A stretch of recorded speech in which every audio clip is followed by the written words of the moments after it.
வணக்கம். இன்னைக்கு நாம தமிழக அரசோட நான் முதல்வன் திட்டம் பத்தி ஆழமா பார்க்க போறோம். குறிப்பா இந்த திட்டத்தோட உளவியல் பின்னணி என்னங்கறத அலச போறோம். இது பார்க்கறதுக்கு ஒரு ஸ்கில் டெவலப்மெண்ட் புரோகிராம் மாதிரி தெரியலாம். ஆனா இதுக்குள்ள சில ஆழமான சைக்காலஜிக்கல் விஷயங்கள் இருக்குன்னு புரியுது. இது எப்படி இளைஞர்களோட மனநிலை, அவங்க தன்னம்பிக்கை, அவங்க ஆளுமை எல்லாத்தையும் வடிவமைக்க முயற்சி பண்ணுது. இதுக்கு பின்னாடி என்ன உளவியல் சிந்தனைகள் வேலை செய்யுது? வாங்க இத பத்தி விரிவா பேசுவோம். நிச்சயமா. நீங்க சொன்ன மாதிரி இது சும்மா ஒரு ட்ரெய்னிங் கிளாஸ் மட்டும் இல்ல. இங்க நம்ம பார்க்க வேண்டியது என்னன்னா, இது மாணவர்களோட அறிவு, அதாவது காக்னிட்டிவ் ஸ்கில்ஸ், ம், அப்புறம் அவங்களோட உணர்ச்சி, எமோஷனல் இன்டெலிஜென்ஸ், அப்புறம் சமூக திறன்கள், சோஷியல் ஸ்கில்ஸ், இது எல்லாத்தையும் ஒன்னா சேர்த்து வளர்க்கறதுல கவனம் செலுத்துது. சரி சரி. இத கல்வி உளவியல்ல முழுமையான குழந்தை வளர்ச்சி, அதாவது ஹோல் சைல்ட் டெவலப்மெண்ட் அப்படின்னு சொல்லுவோம். வெறும் மார்க் வாங்குறது, ஒரு வேலைக்கு போறதுங்கிறத தாண்டி ஒரு முழுமையான மனுஷனை உருவாக்குறது தான் இதோட நோக்கம் மாதிரி தெரியுது. அந்த முழுமையான வளர்ச்சி, இத கேட்கவே நல்லா இருக்கு. சரி, இந்த இலக்கை அடையிறதுக்கு பல உளவியல் கோட்பாடுகளை இந்த திட்டம் பயன்படுத்துதுன்னு தெரிய வருது. உதாரணத்துக்கு ஆல்பர்ட் பாண்டுராவோட செல்ஃப் எஃபிகசி தியரி, அதாவது செயல்திறன் மேல இருக்கிற நம்பிக்கை. இத பத்தி முதல்ல பேசலாமா? ஆமா, நல்ல பாயிண்ட். செல்ஃப் எஃபிகசி அப்படிங்கிறது என்னால ஒரு குறிப்பிட்ட வேலையை நல்லா செய்ய முடியும் அப்படிங்கிற ஒரு நம்பிக்கை. இது சும்மா ஜெனரலான தன்னம்பிக்கை இல்ல, ஒரு பர்டிகுலர் டாஸ்க் மேல இருக்கிற நம்பிக்கை. ஓ, புரியுது. இப்போ இந்த கோடிங், ரோபோட்டிக்ஸ் மாதிரி பயிற்சிகள்ல மாணவர்கள் சேரும்போது ஆரம்பத்துல ஒரு பயம், ஒரு தயக்கம் இருக்கலாம். இது நமக்கு வருமா அப்படின்னு. ஆமா, இயல்புதான். ஆனா அவங்க சின்ன சின்ன ஸ்டெப்ஸ் எடுத்து அதை வெற்றிகரமா செஞ்சு முடிக்கும் போது, ஓ பரவாயில்லையே நம்மளால முடியுது அப்படிங்கிற அந்த ஒரு ஃபீலிங் வருது இல்லையா, அதுதான் செல்ஃப் எஃபிகசி. சரி சரி. பாண்டுரா என்ன சொல்றாருன்னா, இந்த மாதிரி சின்ன சின்ன வெற்றிகள் தான் பெரிய சவால்களை ஃபேஸ் பண்றதுக்கான தைரியத்தை கொடுக்குதுன்னு சொல்றாரு. இந்த திட்டம் அந்த மாதிரி வாய்ப்புகளை நிறைய உருவாக்குது. ஆக, என்னால முடியுங்கிற நம்பிக்கைய விதைக்கிறது மொதப்படி. சரி, அடுத்து அவங்கள செயல்பட வைக்கிற அந்த உந்துதல், மோட்டிவேஷன், மஸ்லோ மெக்லெலன் மாதிரி ஆட்களோட கோட்பாடுகள் பத்தியும் குறிப்புகள் இருக்கு. இது எப்படி வெறும் பரிசு பணம் கொடுக்கறது மட்டும் தானா? இல்ல, அதுக்கு மேல மாஸ்லோவோட தேவைகள் படிநிலை எடுத்துக்கிட்டீங்கன்னா, அடிப்படை தேவைகளுக்கு அப்புறம் பாதுகாப்பு, சமூக அங்கீகாரம், மரியாதை, சாதனை உணர்வு, இதெல்லாம் வருது. ம், இந்த திட்டம் கொடுக்கிற வழிகாட்டுதல், பயிற்சி, அங்கீகாரம், இதெல்லாம் இந்த ஹையர் லெவல் தேவைகளை பூர்த்தி செய்ய உதவுது. நீங்க சொன்ன மாதிரி ஐஏஎஸ் தேர்வுக்கான ஊக்கத்தொகை, அது கண்டிப்பா ஒரு எக்ஸ்ட்ரின்சிக் மோட்டிவேஷன், அதாவது வெளிப்புற உந்துதல். ஆமா. ஆனா இங்க கவனிக்க வேண்டிய ஒரு முக்கியமான விஷயம், நான் முதல்வன்கிற இந்த பேரே ஒரு சைக்காலஜிக்கல் டெக்னிக். அது ஒவ்வொரு மாணவர்கள் இருக்கிற அந்த சாதனை தேவையை, அதாவது மெக்லரன் சொல்ற நீட் ஃபார் அச்சீவ்மெண்ட்டை தூண்டி விடுது. ஓ, அந்த பேர்ல ஒரு பவர் இருக்கா? நிச்சயமா. அது ஒரு இன்ட்ரின்சிக் மோட்டிவேஷனை, உள்ளார்ந்த உந்துதலை உருவாக்குது. என் வாழ்க்கைக்கு நான் தான் ராஜா, நான் தான் முதல்வன் அப்படிங்கிற ஒரு எண்ணத்தை விதைக்குது. இது சும்மா பண உதவியை தாண்டி ஒரு மைண்ட் செட் ஷிஃப்ட். இன்ட்ரெஸ்டிங்கா இருக்கு. நம்பிக்கையும் ஊந்துதலும் இருக்கு. சரி, ஆனா கத்துக்கிற முறை, பியாஜே, வைகாட்ஸ்கி அவங்களோட கன்ஸ்ட்ரக்டிவிசம் பத்தியும் பேசப்படுது. அதாவது மாணவர்கள் சும்மா கேட்டுட்டு போகாம அனுபவம் மூலமா அறிவை அவங்களே உருவாக்கிக்கிறது. இது எப்படி இந்த திட்டத்துல வருது? கரெக்ட். கன்ஸ்ட்ரக்டிவிசம் தியரியோட சாரமே அதுதான். மாணவர்கள் பாசிவ் ரிசீவர்ஸா இல்லாம ஆக்டிவா இன்வால்வ் ஆகும்போது தான் லேர்னிங் நல்லா நடக்கும். செஞ்சு கத்துக்கிறது. ஆமா. இந்த coding, robotics, project paste learning மாதிரி விஷயங்கள் இதுக்கு நல்ல உதாரணம். மாணவர்கள் ஒரு குரூப்பாவோ இல்ல தனியாவோ ஒரு ப்ராப்ளமை சால்வ் பண்ண முயற்சி பண்ணும்போது அவங்களோட பழைய அறிவையும் புதுசா கிடைச்ச அனுபவத்தையும் வச்சு ஒரு புது புரிதலை அவங்களே கன்ஸ்ட்ரக்ட் பண்றாங்க. சரி. இது சும்மா மனப்பாடம் பண்றதை விட ரொம்ப எஃபெக்டிவ், ரொம்ப நாளைக்கு நிக்கக்கூடியதும் கூட. இதுதான் ஆக்டிவ் லேர்னிங். அப்போ எல்லாரும் ஒரே கத்துக்க மாட்டாங்க, எல்லார்ட்டையும் ஒரே மாதிரி திறமை இருக்காதுங்கிறதையும் பார்க்கணும் இல்லையா? ஹோவர்ட் கார்ட்னரோட பல்வகை நுண்ணறிவு கோட்பாடு, அதாவது மல்டிபிள் இன்டெலிஜென்சஸ் தியரி பத்தியும் சொல்லப்பட்டிருக்கு. அது எப்படி நடைமுறைக்கு வருது? மிக மிக முக்கியமான கேள்வி இது. கார்ட்னர் என்ன சொல்றாருன்னா, இன்டெலிஜென்ஸ்ங்கிறது ஒரே ஒரு விஷயம் இல்ல, அதுல பல வகைகள் இருக்கு. லாங்குவேஜ், லாஜிக், மேத்ஸ் இதெல்லாம் தாண்டி மியூசிக், ஸ்போர்ட்ஸ் மாதிரி. ஆமா, இசை, உடல் இயக்கம், கைனஸ்தட்டிக், ஸ்பேஷியல், இன்டர்பர்சனல் மத்தவங்களோட பழகிறது, இன்ட்ராபர்சனல் தன்னை பத்தி புரிஞ்சுக்கிறது, நேச்சுரலிஸ்ட், இப்படி பல வகை இருக்கு. சரி சரி. இந்த நான் முதல்வன் திட்டம் என்ன பண்ணுதுன்னா, மாணவர்களோட இந்த தனிப்பட்ட பலங்களை, ஸ்ட்ரென்த்தை அடையாளம் கண்டு அதுக்கேத்த மாதிரி வாய்ப்புகளை கொடுக்க முயற்சி பண்ணுது. எல்லாரையும் ஒரே மாதிரி ட்ரீட் பண்ணாம அவங்கவங்க யூனிக் டேலண்ட்டை மதிக்கிறாங்க. இது ஒரு இன்க்ளூசிவ், அதாவது எல்லாரையும் உள்ளடக்கிய அணுகுமுறை. திறமைகளை கண்டுபிடிச்சாச்சு. அதை எப்படி எதிர்காலத்தோட கனெக்ட் பண்றது? தொழில் வழிகாட்டுதல், கரியர் கைடன்ஸ் பத்தி இருக்கு. குறிப்பா ஹாலண்டோட கோட்பாடு, அத பத்தி கொஞ்சம் சொல்லுங்களேன். ஆமா, ஜான் ஹாலண்ட் என்ன சொல்றாருன்னா, ஒவ்வொருத்தரோட ஆளுமை வகைக்கும் பர்சனாலிட்டி டைப்க்கும் அவங்க எந்த மாதிரி வேலை சூழல்ல சந்தோஷமா சக்சஸ்ஃபுல்லா இருப்பாங்கங்கிறதுக்கும் ஒரு பொருத்தம் இருக்குன்னு சொல்றாரு. ம், உதாரணமா? உதாரணமா, சில பேர் ரொம்ப பிராக்டிக்கலா இருப்பாங்க, ரியலிஸ்டிக். சில பேர் ஆராயறதுல ஆர்வமா இருப்பாங்க, இன்வெஸ்டிகேட்டிவ். சில பேர் கலைநயத்தோட ஆர்டிஸ்டிக். சில பேர் சமூக சேவையில சோஷியல். சிலர் பிசினஸ் மாதிரி என்டர்பிரைசிங். சிலர் ரொம்ப ஒழுங்கா முறையா செய்ய விரும்புவாங்க, கன்வென்ஷனல். சரி. இந்த திட்டம் மூலமா ஸ்கூல்ஸ்ல இருக்கிற கெரியர் கைடன்ஸ் செல்கள் மாணவர்களோட ஆர்வம், இன்ட்ரெஸ்ட், அவங்களோட திறன், ஆப்டிடியூட், ஆளுமை, பர்சனாலிட்டி இது எல்லாம் புரிஞ்சுக்கிட்டு அவங்களுக்கு பொருத்தமான படிப்பு, வேலை இது எல்லாம் தேர்ந்தெடுக்க ஹெல்ப் பண்றாங்க. இது டொனால்ட் சூப்பரோட கெரியர் டெவலப்மெண்ட் தியரியோட ஒத்து போகுது. அதாவது இது சும்மா அப்போதைக்கு என்ன படிக்கலாம்னு இல்லாம ஒரு லாங் டேர்ம் கெரியர் பிளானிங்க்கு உதவுது. இப்ப மறுபடியும் பாண்ட்ரா கிட்ட வருவோம். ஆரம்பத்துல செல்ஃப் எஃபிகசி பத்தி பேசணும். அவரோட சமூக கற்றல் கோட்பாடு, சோஷியல் லேர்னிங் தியரி பத்தியும் குறிப்புகள் இருக்கு. குறிப்பா முன்னாள் மாணவர்கள் மென்டரா இருக்கிறத பத்தி.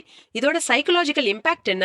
இது ரொம்ப பவர்ஃபுல்லான ஒரு விஷயம். பாண்ட்ராவோட சோஷியல் லேர்னிங் தியரி என்ன சொல்லுது? நாம மத்தவங்கள பார்த்து அவங்களோட நடத்தைகள், அவங்க வெற்றி, தோல்வி இது எல்லாம் கவனிச்சு நிறைய கத்துக்கிறோம். அப்சர்வேஷனல் லேர்னிங்னு சொல்லுவோம். ஆமா, ரோல் மாடல்ஸ் மாதிரி. அதேதான். இந்த திட்டத்துல ஜெயிச்ச முன்னாள் மாணவர்கள் இல்ல அந்தந்த துறையில சாதிச்சவங்க மென்டரா வரும்போது இப்போ இருக்கிற மாணவர்களுக்கு அவங்க ஒரு ரோல் மாடலா தெரியுறாங்க. அவரால முடிஞ்சா என்னால முடியாதா அப்படின்னு தோணும். கரெக்ட். அவரு நம்ம ஊரு பையன் தான், அவரால இவ்வளவு தூரம் வர முடிஞ்சிருக்குன்னா நாமளும் முயற்சி பண்ணலாம் அப்படிங்கிற எண்ணம் வரும். இது நேரடியா அட்வைஸ் பண்றதை விட ரொம்ப எஃபெக்டிவ். இது நம்பிக்கையும் கொடுக்கும், பிராக்டிக்கல் கைடன்ஸும் கிடைக்கும். சரி, இது வரைக்கும் தியரி அடிப்படையில பார்த்தோம். இனி திட்டத்தோட சில முக்கியமான அம்சங்கள், அது எப்படி இந்த சைக்கலாஜிக்கல் தியரிஸோட பொருந்துதுன்னு கொஞ்சம் டீட்டெயிலா பார்க்கலாமா? தனித்திறன், ஆளுமை, மொழி, டெக்னாலஜின்னு நிறைய லிஸ்ட் இருக்கு. பார்க்கலாம். பல அம்சங்கள் இருக்கு. ஒன்னொன்னா பார்ப்போம். முதல்ல தனித்திறன், அடையாளம் அண்ட் மேம்பாடு.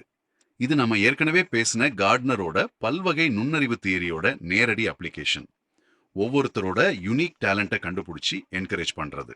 அடுத்து ஆளுமை அண்ட் தன்னம்பிக்கை வளர்ச்சி.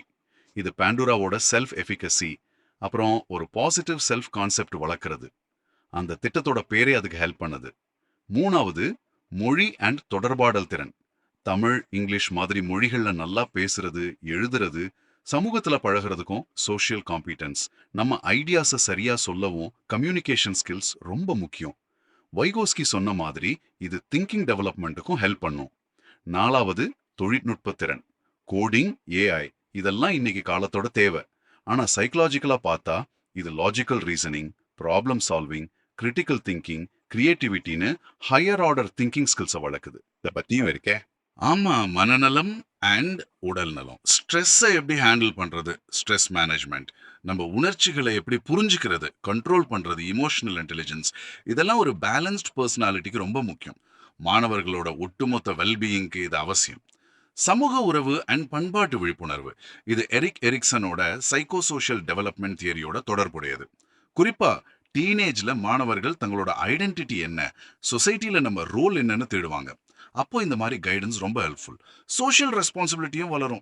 வழிகாட்டி ஆலோசனை மையங்கள். இது ஹாலண்ட் சூப்பர் தியரிஸோட பிராக்டிக்கல் வடிவம். முன்னாள் மாணவர் வழிகாட்டுதல். இது பாண்டூராவோட social learning theory, role modelling மூலமா கத்துக்கிறது. வெளிநாட்டு மொழி பயிற்சி. ஜப்பானீஸ், ஜெர்மன் மாதிரி மொழிகளை கத்துக்கிறது புது கல்ச்சரை புரிஞ்சுக்க, ஒரு குளோபல் சிட்டிசனா ஃபீல் பண்ண உதவும். அது மட்டும் இல்லாம காக்னிட்டிவ் ஃபிளெக்சிபிலிட்டியும் அதிகமாக்கும். வேலை வாய்ப்பு ஒருங்கிணைப்பு. இது நம்ம கத்துக்கிற விஷயத்துக்கு ஒரு தெளிவான இலக்கம் கொடுக்குது. கோல் ஓரியன்டேஷன். கத்துக்கிட்ட ஸ்கில்ஸை வச்சு ஒரு வேலையில சேர்றதுங்கிறது அந்த லேர்னிங் சைக்கிளை கம்ப்ளீட் பண்ணி அடுத்த ஸ்டெப்புக்கு மோட்டிவேட் பண்ணும். இந்த லிஸ்ட் ரொம்ப விரிவாவே இருக்கு. இதுல நீங்க முன்னாடி சொன்ன ஐஏஎஸ் தேர்வுக்கான ஊக்கத்தொகை, மாசம் 7,500 ரூபாய், பிரிலிம்ஸ் பாஸ் பண்ணா 25,000 ரூபாய், மெயின்ஸ் பாஸ் பண்ணா 50,000 ரூபாய். இத பத்தி தனியா அழுத்தம் கொடுக்கப்பட்டிருக்கு. இது சைக்கலாஜிக்கலா என்ன தாக்கத்தை ஏற்படுத்தும்? இதுவும் சும்மா பண உதவிதானா? இல்ல, இது வெறும் ஃபைனான்சியல் ஹெல்ப் மட்டும் இல்ல. இதுக்கு ஆழமான சைக்கலாஜிக்கல் இம்பாக்ட் இருக்கு. மறுபடியும் மாஸ்லோவோட ஹைரார்கி ஆஃப் நீட்ஸ் யோசிங்க. அடிப்படை தேவைகள் பூர்த்தியானது மனுஷங்க என்ன தேடுவாங்க? அங்கீகாரம், எஸ்டீம் நீட்ஸ், அதாவது செல்ஃப் எஸ்டீம், மத்தவங்க கிட்ட இருந்து ரெஸ்பெக்ட், சாதனை, அப்புறம் செல்ஃப் ஆக்சுவலைசேஷன், தன்னிறைவு நிலை. ஆமா. யூபிஎஸ்சி மாதிரி கஷ்டமான எக்ஸாமுக்கு தயார் பண்றதுங்கிறது ஒரு லாங் சேலஞ்சிங்கான ஜேர்னி. இந்த ஊக்கத்தொகை அந்த பயணத்துக்கு ஒரு சப்போர்ட்டா இருக்கிறது மட்டும் இல்லாம என் திறமையை ரெகக்னைஸ் பண்றாங்க, நான் போற பாதை சரிதான் அப்படிங்கிற ஒரு ஃபீலிங்கை கொடுக்குது. சரி. இது மாணவர்களோட சாதனை உந்துதல, அச்சீவ்மெண்ட் மோட்டிவேஷனை பயங்கரமா பூஸ்ட் பண்ணும். அதுக்கு ஒரு சிம்பாலிக் வேல்யூவும் இருக்கு. கவர்மெண்ட், சொசைட்டி என் முயற்சியை மதிக்கிறாங்கங்கிற எண்ணம் வரும். இது ஒரு பெரிய டிரைவிங் ஃபோர்ஸ் என்பதில் சந்தேகமே இல்லை. அந்த நிர்வாக கட்டமைப்பு பத்தியும் சில வரிகள் இருக்கு. முதலமைச்சரோட நேரடி கண்காணிப்பு, special program implementation department, collector தலைமையில கமிட்டிஸ். இது எப்படி உளவியல் ரீதியா முக்கியமாகுது? ஒரு திட்டம் தேரியில் எவ்வளவு சூப்பரா இருந்தாலும் அது சரியா இம்ப்ளிமெண்ட் பண்ணலன்னா பிரோஜனம் இல்லை. இந்த மாதிரி பல அடுக்கு நிர்வாக கட்டமைப்பு ஒரு சிஸ்டமேட்டிக் லேர்னிங் என்வாயன்மெண்ட்டை உறுதி செய்யுது. எல்லா லெவல்லையும் ஒரு கோஆர்டினேஷன், ஒரு அக்கௌண்டபிலிட்டி இருக்கும்போது திட்டத்தோட பெனிஃபிட்ஸ் எல்லா மாணவர்களையும் சரியா போய் சேரும். ஒரு ஒழுங்குமுறை வருது. ஆமா, இது மாணவர்களுக்கு சரி, டீச்சர்ஸுக்கும் சரி ஒரு ஸ்டெபிலிட்டி, ஒரு ரிலையபிலிட்டியை கொடுக்கும். இது மறைமுகமா அந்த கத்துக்கிற சூழலோட குவாலிட்டியை இம்ப்ரூவ் பண்ணும். சரி, இவ்ளோ விஷயங்கள் பார்த்தோம். அப்போ இந்த நான் முதல்வன் திட்டத்தோட ஒட்டுமொத்த உளவியல் நன்மைகளை எப்படி சுருக்கமா சொல்லலாம்? மாணவர்களுக்கு சைக்கலாஜிக்கலா இதனால என்ன கிடைக்குது? இங்க நாம பார்த்த விஷயங்களை வச்சு இதோட முக்கியமான சைக்கலாஜிக்கல் தாக்கங்களை இப்படி சொல்லலாம்னு நினைக்கிறேன். ஒன்னு, தன்னம்பிக்கை மற்றும் சுயமதிப்பு கண்டிப்பா அதிகமாகும். அந்த நான் முதல்வன் கான்செப்டே அதுக்கு உதவும். 2, இலக்கு நோக்கிய சிந்தனை மற்றும் எதிர்கால நோக்கு உருவாகும். சும்மா படிக்கணும்னு இல்லாம எதுக்காக படிக்கிறோம், அடுத்து என்ன பண்ண போறோம்னு ஒரு பிளானிங் வரும். 3, மன உறுதி டெவலப் ஆகும். அதாவது சின்ன சின்ன தடைகள், தோல்விகள் வந்தா தோண்டு போகாம அதை ஃபேஸ் பண்ணி மீண்டு வர திறன் வளரும். ஸ்ட்ரெஸ்ஸை ஹேண்டில் பண்ண உதவும். 4, சமூக திறன்கள், டீமா வேலை செய்யறது, சமூக பொறுப்புணர்வு, சோஷியல் ரெஸ்பான்சிபிலிட்டி இதெல்லாம் வளரும். கடைசியா ரொம்ப முக்கியமா கரால் டுவெக் சொல்ற மாதிரி ஒரு வளர்ச்சி மனப்பான்மை, growth mindset உருவாகும். growth mindset அப்படின்னா நம்ம திறமைகள் எல்லாம் ஃபிக்ஸ்ட் இல்ல, நாம முயற்சி செஞ்சா அதை வளர்த்துக்க முடியுங்கிற நம்பிக்கை. தோல்வியை ஒரு எண்டா பார்க்காம அது ஒரு லேர்னிங் ஆப்பர்ச்சுனிட்டியா பார்க்கிற மனநிலை. இது லைஃப் லாங் ஹெல்ப் பண்ணும். ரொம்ப தெளிவா சொன்னீங்க. அப்போ நான் முதல்வன்கிறது சும்மா ஒரு எஜுகேஷன் ஸ்கீமோ ஸ்கில் டெவலப்மெண்ட் ப்ரோக்ராமோ இல்ல. இது உளவியல் கோட்பாடுகளை அடிப்படையா வச்சு மாணவர்களோட ஒட்டுமொத்த ஆளுமை வளர்ச்சியை நோக்கமா கொண்ட ஒரு இயக்கம்னு சொல்லலாமா? ஆமா, கரெக்டா சொன்னீங்க. இந்த உரையாடலோட முக்கிய சாராம்சம் அதுதான் நினைக்கிறேன். இது வெறும் சிலபஸ் மாற்றம் இல்ல, இது ஒரு மைண்ட் செட் ஷிஃப்ட் ஏற்படுத்துற முயற்சி. மாணவர்களோட மனசுல நம்பிக்கையை விதைச்சு அவங்கள திறமையானவங்களா, அதே சமயம் சமூக பொறுப்புள்ள குடிமக்களா உருவாக்க முயற்சி செய்யுது. நான் முதல்வன், என் வாழ்க்கையின் தலைவன் நானே அப்படிங்கிற அந்த ஸ்லோகன் வெறும் வார்த்தைகள் இல்ல, அது இந்த சைக்கலாஜிக்கல் டிரான்ஸ்ஃபார்மேஷனுக்கான ஒரு அழைப்பு. அருமையான. இந்த திட்டம் பத்தி ஒரு புது ஆழமான புரிதல் கிடைச்சிருக்கு. இப்போ இதெல்லாம் கேட்ட பிறகு ஒரு கேள்வி நமக்குள்ள எழலாம் இல்லையா? நாம் இங்க பேசின மாதிரி சைக்கலாஜிக்கல் தியரிஸை அடிப்படையா வச்சு ஒரு ஹோலிஸ்டிக் டெவலப்மெண்ட்டை மையமா வச்ச அப்ரோச் நம்மளோட மத்த கல்வி திட்டங்கள்ல, திறன் மேம்பாட்டு முயற்சிகள்ல, என் சமூக நலத்திட்டங்கள்ல கூட எந்த அளவுக்கு இருக்கு, இல்ல இனிமே எப்படி இதை இன்னும் நல்லா கொண்டு வரலாம், இது நாம எல்லாரும் யோசிக்க வேண்டிய ஒரு முக்கியமான விஷயம்னு தோணுது.